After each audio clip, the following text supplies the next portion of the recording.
presidente, con su permiso, buenos días a todas, a todos. Hoy es 22 de marzo, esta es la sección ¿Quiénes quieren las mentiras de la semana? Y vamos a comenzar. Una vez más, periodistas y figuras de la oposición acusan sin tener razón. Como parte del proyecto Chapultepec, Naturaleza y Cultura, el gobierno federal, en colaboración con el de la Ciudad de México, promueve la cultura y crea circuitos con la variedad de complejos que hay en el sitio. Trabaja en la rehabilitación del medio ambiente, reforestando, rescatando el agua del bosque de Chapultepec, además de conectar las 4 zonas que comprende el más grande bosque urbano en el mundo. 12 kilómetros de manantial a manantial. En el plan de rehabilitación le tocó el turno a la histórica Puerta de los Leones para ser restaurada y pintada. La oposición vio otra cosa y criticó por ignorancia los trabajos. Primero se lijó la pintura vieja y se aplicó primer para proteger el metal. El acabado se le dio con el verde tradicional de las rejas de Chapultepec. Sin embargo, cuando se le aplicó una capa protectora de primer, cuyo color es óxido oscuro, Salvador García Soto, Guadalupe Madrigal, Jesús Martín Mendoza y Luis Rocha diseminaron la mentira de que la Puerta de los Leones estaba siendo pintada de color vino tinto, color oficial, lo cual resultó falso, pero generó una fuerte polémica en las redes sociales. Salvador García Soto, columnista del periódico El Universal, reclamó en un tuit, escuche: la izquierda que tanto criticaba el uso de colores oficiales y la partidización del mobiliario público, hoy se descara y pinta de guinda la reja del bosque de Chapultepec, que por décadas ha sido de color verde. Y aún así, ¿dicen que no son iguales? Respondemos, sí, no somos iguales. Mostrando esta foto que vemos en pantalla de la reja color óxido. Otro usuario, Luis Rocha, se preguntó, ¿qué hizo desaparecer el clásico color verde de la reja? Sin embargo, pues no se quedó en la red social Twitter y por todas las redes sociales. Otros medios de comunicación diseminaron la mentira, tales como Publímetro, Contrarréplica, Diario de Confianza, La Verdad Noticias, Tribuna, Diario de México, entre otros. Así actúa la oposición. Líderes de opinión y medios de comunicación con el afán de desacreditar a este gobierno. No verifican ni investigan. Son capaces de mentir por todo. Como cuando dijeron, ¿se acuerdan?, que las vías del tren se habían comprado oxidadas, las vías del Tren Maya, lo cual resultó un chiste producto de la ignorancia, pero no les importa hacer el ridículo. Vamos con la siguiente. La prensa conservadora se vuelve experto en el uso del fentanilo. El pasado 15 de marzo, el presidente Andrés Manuel López Obrador anunció que se conformará un grupo de expertos para estudiar la posibilidad de sustituir el fentanilo, que según el Centro para el Control y la Prevención de Enfermedades de Estados Unidos, CDC, por sus siglas en inglés, es un opioide sintético 50 veces más fuerte que la heroína y hasta 100 veces más fuerte que la morfina, utilizado como analgésico y para el tratamiento del dolor intenso. En la última década ha crecido el uso de fentanilo fabricado ilícitamente y que es combinado con otras sustancias como la cocaína, heroína o metanfetaminas, lo cual es muy peligroso porque puede causar sobredosis y la muerte.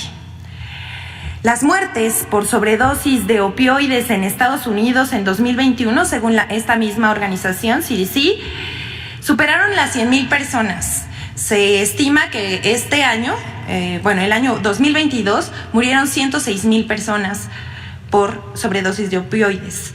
Estas muertes superan las producidas por armas y accidentes automovilísticos. Así de grave es la situación en Estados Unidos. Pero esa epidemia de fentanilo, como llaman algunos expertos en Estados Unidos, fue provocada por una empresa farmacéutica que engañó al público con consentimiento de la FDA de ese país, es decir, con autorización del gobierno estadounidense. La combinación del fentanilo que llega de Asia con otras drogas como la cocaína y las metanfetaminas y la heroína.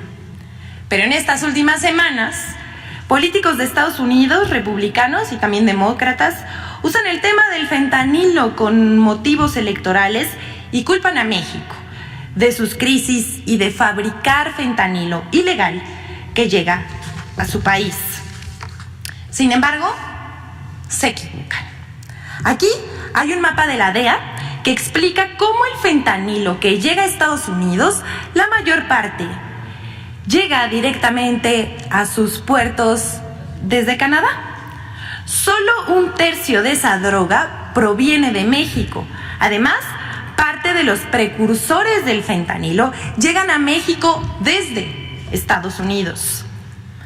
Pero los políticos y conductores de radio y televisión más racistas incluso señalan que los migrantes indocumentados son los que introducen el fentanilo a su país.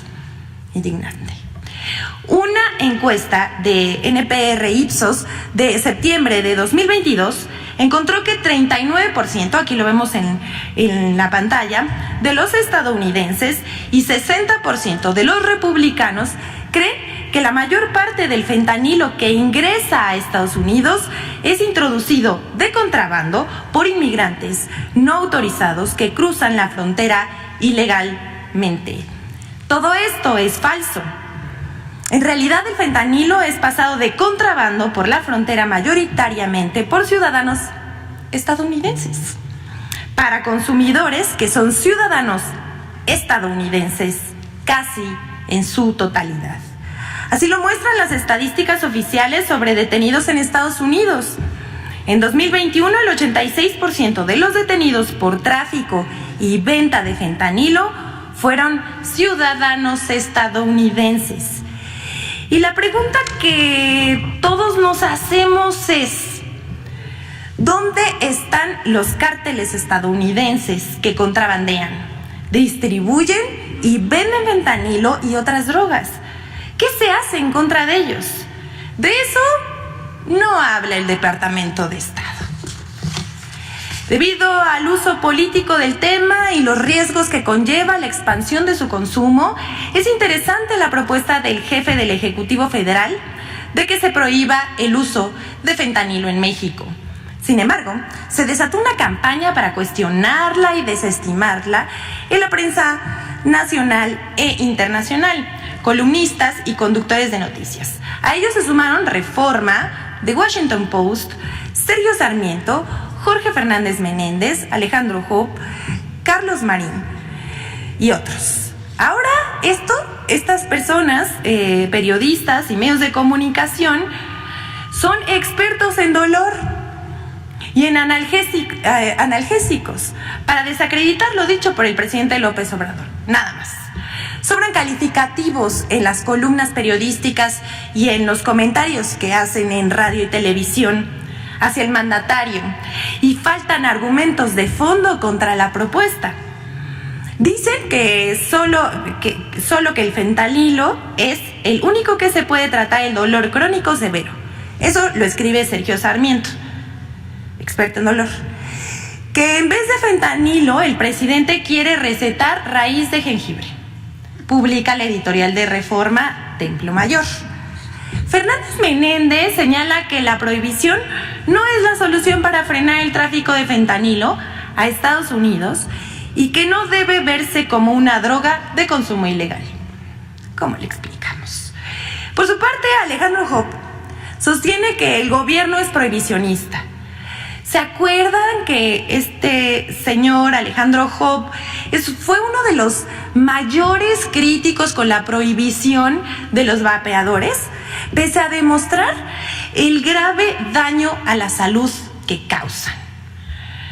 En fin, Carlos Marín se preguntó qué pasará si la Administración Federal detecta adictos a los antibióticos.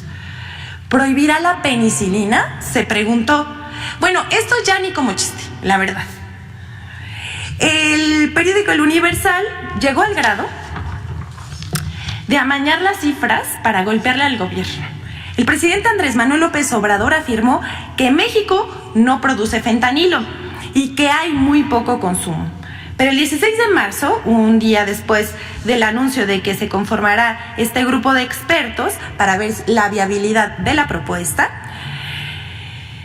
publicó Registra CDMX consumo de fentanilo, en la que consigna engañosamente que cada día de 2022 se registraron 259 consumidores de fentanilo mayores de 15 años. Es decir, 94.535 consumidores este año. Pero esta información es falsa. El gobierno de la Ciudad de México solo tiene registradas 259 personas que consumen una dosis diaria de fentanilo durante el año. No como dice El Universal. Y no todos lo hacen de forma ilegal. En fin, hasta aquí con los expertos del fentanilo y el dolor crónico, pero vamos a otro. Las mentiras y muestras de humor involuntario de los conservadores frente a la concentración del 18 de marzo. El pasado 18 de marzo, en la conmemoración de los 85 años de la expropiación petrolera, en el Zócalo capitalino, corazón político y cultural de México, hoy epicentro de la transformación, unos 500,000 personas celebraron nuestra soberanía nacional junto al presidente de la República, Andrés Manuel López Obrador. Fue una verdadera fiesta popular. ¿Podemos poner el video?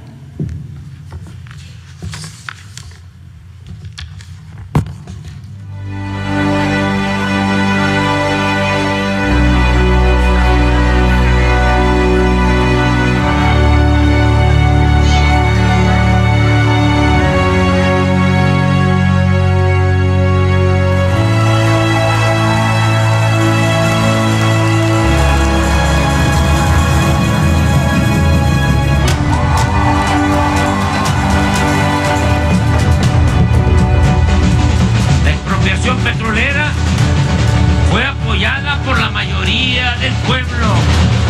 En las fotos de la época se advierte la presencia mayoritaria de gente humilde, hombres y mujeres indígenas, campesinos, obreros, maestros, empleados e integrantes de la clase media baja. Solo con el apoyo de las mayorías se puede llevar a cabo una transformación popular para hacer valer la justicia y enfrentar a los reaccionarios que se oponen a perder privilegios.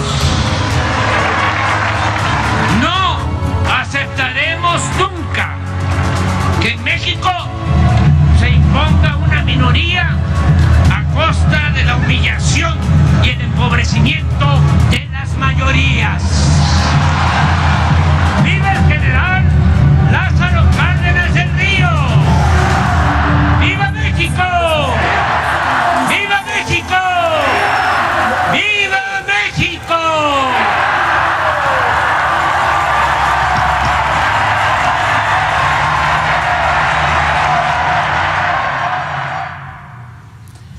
Bueno, solo decir que estas imágenes impresionantes de la marcha del 18 de marzo me recordaron a un tuit que escribió Damián Alcázar, que llenar el Zócalo pasó de moda. Lo de hoy es llenar la Ciudad de México. Y bueno, pues vamos a seguir. Esto que pasó el 18 de marzo, pues a la oposición no le gustó. Y como siempre difundió mentiras, como siempre ocurre, muy temprano se levantó Pedro Ferriz a publicar ese día que hubo rituales de los brujos de Palacio para invocar entidades oscuras. Ya hay que decirle que ni como chiste queda. Luego otra vez publicó otra mentira más tarde diciendo que así había quedado el Zócalo, pero esa es una foto de 2017. Y bueno, luego, con ayuda de las cuentas que utiliza la oposición para inflar tendencias, comenzaron las acusaciones de acarreo y pago a los asistentes de la concentración. Sin embargo, como es de esperarse, la verdad siempre sale a la luz. Mire este ejemplo. Esta publicación en la que denuncian que se le estaría pagando a la gente para asistir al Zócalo, pues es falsa. Es falsa esa afirmación, pero la foto corresponde a la marcha del INE el pasado 13 de noviembre de 2022 y muestra a una señora efectivamente pagando dinero a los asistentes. La foto fue publicada por uno de los convocantes a la marcha, a esa movilización que defiende a los oligarcas. Su nombre, Fernando Belauzarán. Están acostumbrados a ver la paja en el ojo ajeno y no la viga en el propio. Y bueno, ya vimos que solitos se exhiben. Más tarde, miembros de la oposición como Guillermo Sheridan, Chumel Torres, Sandra Cuevas, Fernando Belauzarán, nuevamente, Pascal Beltrán del Río, entre otros, publicaron una foto de un evento del 1 de diciembre de 2019 en la que aparece en primera fila el expresidente José Mujica. Y los hijos del presidente la usaron como si fuera del sábado pasado por la conmemoración de la expropiación petrolera para acusar incongruencia del presidente y sus allegados. Bueno, pese a toda esta guerra sucia que disipan en redes y en medios de comunicación, existe otro lado que la oposición no ve. Es el otro lado de la pantalla del celular, la calle. Y ahí, a ras de suelo, se demuestra de cómo el pueblo de México ya no se deja engañar. Es un pueblo consciente y educado políticamente que toma decisiones y hace valer sus derechos. Veamos ahora algunos asistentes a la concentración del sábado. Venimos a dar el apoyo al señor presidente de la República y también el aniversario de la exposición petrolera. ¿Qué piensa usted de la política energética del presidente López Obrador? Es muy positivo porque nos ayuda a bajar los precios de la luz, del gas, de las gasolinas, de los díseles, de muchas cosas. ¿Está de acuerdo con que se esté apoyando a Pemex para que ya no tenga pérdidas? ¿Le parece que está bien lo que está haciendo con Pemex el presidente? Yo creo que esa es la mejor inversión para el país, para toda la sociedad mexicana. Oye, ¿y cómo vino usted? ¿Lo invitaron? ¿Lo obligaron a venir? No, voluntariamente vine a apoyar esta marcha. Le agradezco muchísimo. ¿Qué están haciendo aquí el día de hoy? Apoyando al presidente Andrés Manuel López Obrador y a la Cuarta Transformación. ¿Qué opinas de lo que se conmemora el día de hoy? La expropiación petrolera, que nunca debió haber sido privatizada como la privatizó el Partido Revolucionario Institucional. Buenas tardes, ¿qué está haciendo aquí el día de hoy? Estamos haciendo asistencia al llamado del señor presidente de la República para conmemorar un año más de la expropiación petrolera que se hizo en 1938. Venimos aquí a demostrar que estamos unidos, que estamos felices, a celebrar y avisar que no es una cosa chiquita, venimos de muchos estados. Yo vengo de Guerrero. ¿Los acarrearon como dicen los conservadores? No, realmente de hecho yo soy Nini. Oye, ¿ustedes son acarreados? ¿Alguien les pagó algo? Sí, Andrés Manuel López Obrador me pagó con devolverle la dignidad a los pueblos originarios. Me pagó con las despensas a los ancianos, a las personas de la tercera edad, a los niños. Me pagó con todo lo que hace para México. Me pagó con cómo defiende a nuestro país. Es un presidente que tiene los pantalones pantalones bien puestos, a tener amor propio, a defender a nuestro país, a estar súper orgullosos. Con eso me pagaron. ¿Y hoy por qué se están manifestando o qué es lo que están defendiendo hoy?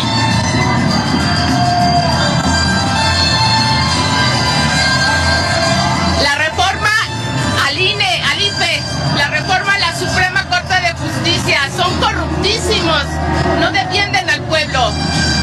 Lo que dijo Murayama, el pueblo no existe, pues el pueblo sí existe y estamos con AMLO y nadie nos paga más que AMLO con todo su amor por nosotros. Oye, ya va a empezar a llover, ¿aún así se van a quedar? Sí, ya traigo aquí para ponérmelo. Con todo apoyamos a AMLO porque él nos apoya a nosotros. ¿Me llamas? Nancy Cano. Muchísimas gracias. Venimos de Guayaquil, Ecuador, Órale, ¿y se vinieron específicamente para la marcha? No venimos específicamente. Venimos a pasear y a conocer, de vacaciones, pero vemos la oportunidad de la convocatoria que hizo el presidente y vemos todo este entusiasmo, el llamado del presidente, y el pueblo es convocado, el pueblo asiste sin ser acarreado, sino por convicción, por voluntad, porque ha visto un cambio en México en las políticas internas y externas. Ha sido más claro. La oposición que no somos iguales, nosotros no somos acarreados, no nos pagan. Venimos por convicción y venimos por amor, no porque nos paguen como ellos que tuvieron que jalar un chingo de gente que no sabían ni a qué venían. Nosotros sabemos a qué venimos, a celebrar la expropiación petrolera y a decirle al presidente que lo amamos, porque él, como los héroes que nos dieron patria, vino a rescatarla. Bueno, esas son las muestras. Y todavía no acabo. Una avalancha de personajes. Para concluir esto, una avalancha de personajes se han pronunciado que en esta marcha sobre la efigie de la ministra Norma Piña y han condenado que hayan quemado su figura. Hablan de violencia de género, de amenazas, de poner en riesgo a la ministra. El presidente ha señalado que se puede hacer crítica de las mujeres y de los hombres que se dedican a la política, pero sin llegar al extremo de la violencia verbal, simbólica y mucho menos física. Este movimiento ha sido y seguirá siendo pacífico, afirmó el mandatario. Cuando ha aparecido la efigie del presidente en la marcha en defensa del INE, como vemos aquí en pantalla, o estas otras figuras y dibujos, pues nadie ha dicho nada. Aquí vemos en otra imagen cómo queman una efigie del presidente en el Zócalo durante una marcha feminista. Pero en ninguno de esos casos, en ninguno, nadie dijo nada, ni hubo condenas, ni debates, tampoco hubo críticas unánimes, ni protestas de conductores. Pero ahí la dejamos, sin antes mostrar este video que hacemos en colaboración con Infodemia sobre los mensajes de odio de la derecha y de los medios contra el presidente de la República, Andrés Manuel López Obrador. A pesar del nivel que alcanzan, de la violencia verbal que alcanzan, luego se quejan de que no hay libertad de expresión, pero pueden decir lo que quieran. De este lado, nadie se escandaliza ni censura.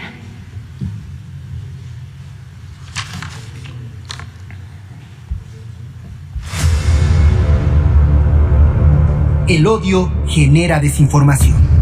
El odio busca estigmatizar a los adversarios y reducirlos a categorías infrahumanas. El famoso peligro para México, utilizado en 2006 contra Andrés Manuel López Obrador, ha sido sustituido por el catálogo del discurso de odio. 1. Llamados a la eliminación.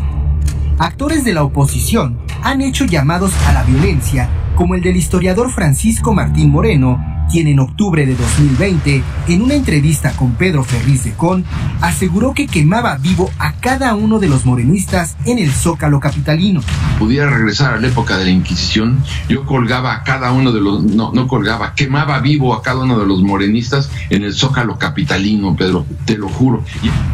O el publirelacionista Carlos Alasraqui, quien en uno de sus espacios dirigió una carta a la mitad del país, a los que odian a Andrés y a la mentada 4T.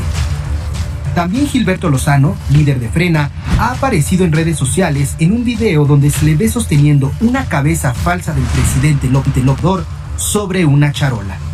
El expresidente Vicente Fox es otro personaje que ha hecho llamados al exterminio. El 9 de febrero de 2023 publicó un tuit con una imagen que contiene el siguiente mensaje: esterilización para perros, gatos y fans de AMLO. 2.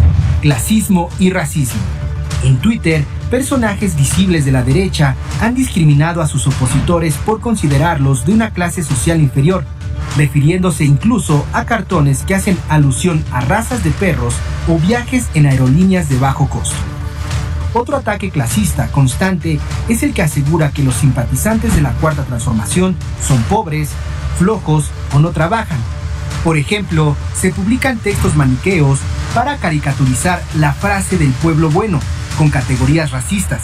Guillermo Sheridan escribió que el mexicano es violento, tonto, fanático, corrupto, ladrón, sexista, caprichoso, temperamental, alcohólico, arbitrario, golpea a sus hijos y a las mujeres, idolatra el ruido, tira basura, nunca ha respetado el derecho ajeno, se pasa los altos, evade impuestos, compra y vende piratería. 3. Misoginia. La mayor violencia política por razones de género se ha ejercido contra mujeres destacadas de la Cuarta Transformación, que han sido víctimas de ataques de odio. Sin considerar su trayectoria en la política o el ejercicio de su labor en la administración pública, las han disminuido calificándolas de florero, títeres, sometidas e incluso se les ha descalificado por su aspecto físico. 4. Superioridad intelectual. Para fortalecer su posición, la derecha ha repetido constantemente que los electores y simpatizantes de la Cuarta Transformación son perrada, corriente, ignorante y sin educación. Incluso los califican como una secta. Infodemia. Es cuanto, señor presidente. Muchas gracias.